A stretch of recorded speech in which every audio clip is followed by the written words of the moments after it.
Hello, Facebook fans and YouTube fans of DX Engineering. It's Tuesday afternoon here in the Eastern Time Zone of the USA. It's 17:15 Zulu on October 19th, 2021. It's time for Tuesdays with Tim and Jeff.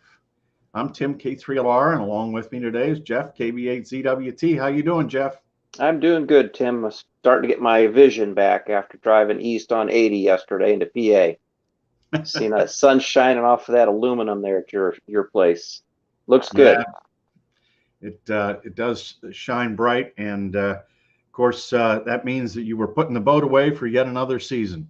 Yep, the boat's put away in the cave for the next 6 months. There you go. Well, let's hope that spring comes sooner than 6 months, but we're all set for a great fall season and winter season. And I've been talking to a lot of the guys in the club, the local radio club here, about things that they're doing to improve their stations. And the question came up about, do I need an amplifier? There's a ham that has been in the hobby now for a little over a year, and he's got an all-band dipole fed with ladder line the entire way. So it's 130 feet, fed with all ladder line. He's got a great open wire tuner, so he brings the open wire right into the house, and he is working all over the place. Oh yeah. 10 meters, 20 meters, 40 meters. He's having a ball. Now he's got the ICOM IC7610. Yep. And he's got an external monitor on it, so it's a very nice setup. But he says, sometimes in these pileups, I can't break through. And so I think we always tend to say, all right, well, what about improving your antenna? Right. Maybe get a Yagi for the higher HF bands. But so I thought, Jeff, I would share my screen here, and let's go through a little presentation on amplifiers. How about we do that? And let me know when you see my screen. Got it. All right, good. So here's a beautiful iMac vacuum tube, all lit up and ready to amplify. And so when we're thinking about amplifiers, you need to ask yourself, do you really need one? Because Jeff, I don't know if you've looked at the prices lately. Yeah. But amplifiers, wow.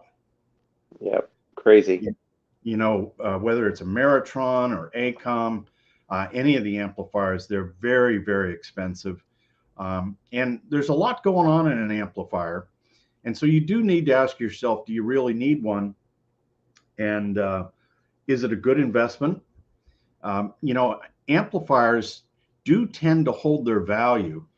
In fact, if you bought like the Meritron AL1500 years ago, I was buying them new or used for $2,200.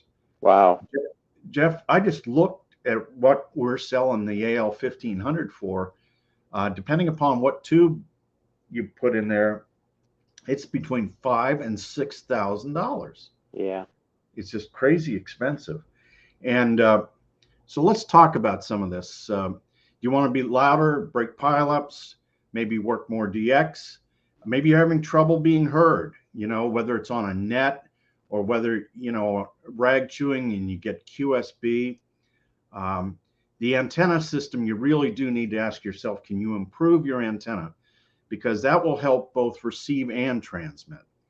And so those are things to think about. As we talked about, good quality amplifiers hold their value. And if you treat them right, and what I mean by that, don't overdrive them, don't hot switch them, don't, put them on 120 volts and have a sagging line voltage. And the other thing is the SWR that the amplifier sees is very, very important.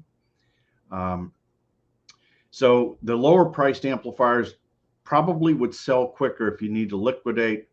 And you know, the amplifiers that go 160 to 6 meters do appeal to a lot larger audience these days. Having an amplifier on 6 meters is what a lot of guys want, especially for that sporadic E. Jeff, this is we have one of these at the store, right? The ACOM Yeah, we have. 2000. Yep, that's what we have there. Yep. Yeah, and it's beautiful, and it has that remote control panel, so you can put the amplifier on the floor and out of the way. Yep. And I really like that. It's really really nice, and what a nice display on it too. And so there are lots of choices out there, and you need to ask yourself, are you going to get a tube amplifier or solid state? The solid state amplifiers are the latest and greatest, but they can have trouble if you've got SWR issues. If you have an antenna issue, I don't know, Jeff, if you've been on the phone with some guys that have SWR issues in a solid state amplifier. It can be very frustrating. Absolutely, yes. And then from the tube standpoint, do you use glass or ceramic? Really, as long as the air blowing through them is okay. I find, you know, I've been using the ceramic tubes here at K3LR, and they work really, really well. The 8877. You really want to have 240 volts. That's really the best voltage to run an amplifier on. And there are automatic tuners now that actually do the tuning for you. And so there are a lot of questions that you need to ask yourself when you're selecting an amplifier. And then, well, you do need to establish a budget, because we have amplifiers that sell for $7,000, you know, and what kind of power output, you know, can you be okay with 600 watts or 1,000 watts? And what bands do you want to cover? And, you know, do you need full break-in or QSK? And so you need to really ask a lot of questions. You know, it might be expensive to put in that 240 volt line, but that is the real deal, because of the line voltage and the amount of voltage drop that you get when you're drawing so much current. And it's really not safe to draw, you know, 15, 20 amps on 120 volts. Right. You're going to cut that in half by using 240, and it's a much safer deal, you know, because Jeff, especially if you're in a house that's been around for a while, that 120 volt wiring, you know, you never know, and you start drawing lots of current, that can really be a problem. And you know, so the idea is the voltage drop is much lower on 240 volts because you're drawing half the current. And so you want to run 240 volts if at all possible. And you want to put as much money and thought into your antenna system, and then look at getting an amplifier. And Jeff and the rest of the team here at DX are always available to answer questions. So, you know, that's the important part too, right, Jeff? I mean, is right. Ask the questions.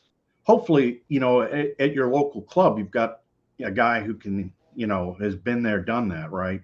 Yep, absolutely. And like you said, the antenna system is important. I mean, I've mentioned here with my butternut out there, doing the 13 colonies every year. I've busted through over to Great Britain on my first try, 100 watts with that antenna. And when I asked my wife, Julia, if I could get an amplifier, she says, well, let me think about it. No, you seem to be doing pretty good without it. So that's where I'm at. Right. Well, the majority of stations are running, you know, 100 watts. Right. Then there's the QRP guys running 5 watts or less. Yeah. And then there's, you know, the stations that are running more than 100 watts. Let's see who we have on here today, Jeff. We got Kilo Oscar 4 Alpha Fox Lima. And we also have Kilo Delta 2 Sierra X-Ray Delta. our friend Jimmy Cessna, Kilo Bravo 8 November, is up in Wisconsin, and got to see him over the weekend. And our good friend Young Michael, W3 Mike Lima Juliet, and Oscar Zulu 1 Delta Whiskey X-Ray from Denmark, and Larry, Kilo India 5 Mike Charlie from Houston, Texas. And Jeff says, greetings, guys, top-notch feed line and antenna first, most importantly, and then an amplifier. We couldn't agree more, Jeff. And Jeff is Whiskey Delta 8 Juliet Mike. And I want to say hello to our friend Mike, Kilo Echo 3 Juliet Papa. Jeff says, love the iMac. And Whiskey X-Ray 8 Tango is on. And Whiskey 3 Lima Alpha Bravo is on. Kilo Bravo 8 Bravo Kilo Alpha. And Lou says, hi guys, I'll be wearing my DX Engineering hat at the first ever MARCI Fest this Saturday in Bradenton, Florida. Well, thanks very much, Lou, and hope you will enjoy the Ham Fest and enjoy seeing the guys. Also from Italy, it's India Zulu 2 Oscar Alpha Victor, and our friend Leg, Kilo Radio 6 X-Ray is on, and Bob the Traveler is WD8NVN. Yes, an amplifier makes tough propagation conditions much easier to complete QSOs, not to mention to break those pileups. And Dino says he's got a Drake L4B bought new in 1979. Still goes for the same price. The only microprocessor is the one between my ears. That is a really nice amplifier. It was made down in Miamisburg, Ohio, Jeff. Mm-hmm. And he's right. The used ones are selling for about what they sold for new in 79, which is amazing. And Mike, November 2 Tango X-Ray said, how are the Chinese 8877s these days? Well, Mike, I've never used one, but I do have friends that have, and they report good results. Alpha Bravo 7 Radio is on from Phoenix, and Kilo Lima 5 Delta Kilo is on from Alaska, and K0 November Echo Bravo. And November 5 Uniform Tango Charlie says, I love my ACOM 1000, 240 volts supplied by DX Engineering, easy to tune and built like a tank, best amp for the bucks. It is a good value amp, Jeff, the ACOM 1000. The tall guy is on, K3 Sugar Tango Lima. And from Norway, it's Lima Bravo 1 November Hotel. And Paul says, an amp is nice on 80 meters during the summer. Two guys running amplifiers giving each other a 3-3 signal report. And Kilo 4 Sierra India Tango is on. Victor Echo 2 Charlie Yankee Victor from Quebec. And Arlid says, I have an HLA 300 amp from Italy. Okay. And Steve, Whiskey 9 Sierra November, bigger antennas, then on to an amp. And Jeff says, is the store open yet? Really missing stopping in. Jeff, get ready, because it's gonna open soon. Yes. I was told some very good news this morning about that. So stay tuned, Jeff. Let's see.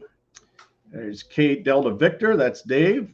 Hello, Tim and Jeff. Great info. Build the antenna and then add the amp if needed. And of course, Dave is part of the DX Engineering sales team. Jeff, mm-hmm. Have you talked to Dave? Yeah, absolutely, I have. Yep. Yeah, he's a real good guy. Mm-hmm. Are the Expert 1500 behaving well these days? I don't know, Roberto.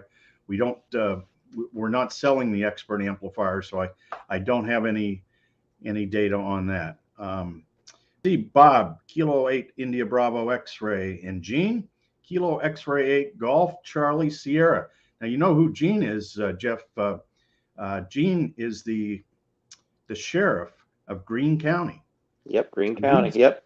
He's the guy responsible. Gene KX8 GCS. He's responsible for all the traffic flow around Hamvention and a whole lot of other stuff. And he's a great guy. Yeah, him and I talked in 2017 when I was down there and told him I was a retired police officer, and he gave me a little sheriff's badge. I still have that. Yeah, very cool. Yep. George is on. Greetings, Tim and Jeff from Baton Rouge. I really enjoy these lunchtime streams. That's Kilo Golf 5 Oscar Kilo Fox. And Chuck says, great timing for the amplifier topic. I'm starting to research the purchase of an amplifier. And Skip is on here. This is Parky. Always improve your antenna first. Nothing worse than at a DX station using an amp, loud talk, but he can't hear anything on his antenna. And Jeff says the amp is a huge game changer, especially when combined with a good tri-bander. That is very true, Jeff. So, but good questions to ponder about as there's more and more of these DXpeditions coming on. Getting Basu is on right now. That's Juliet 5. Also, we got the 3DA0 RU and 3DA0 WW bunch is on. So there's been some really cool DXpeditions on here lately. And so things are starting to slowly get back to normal.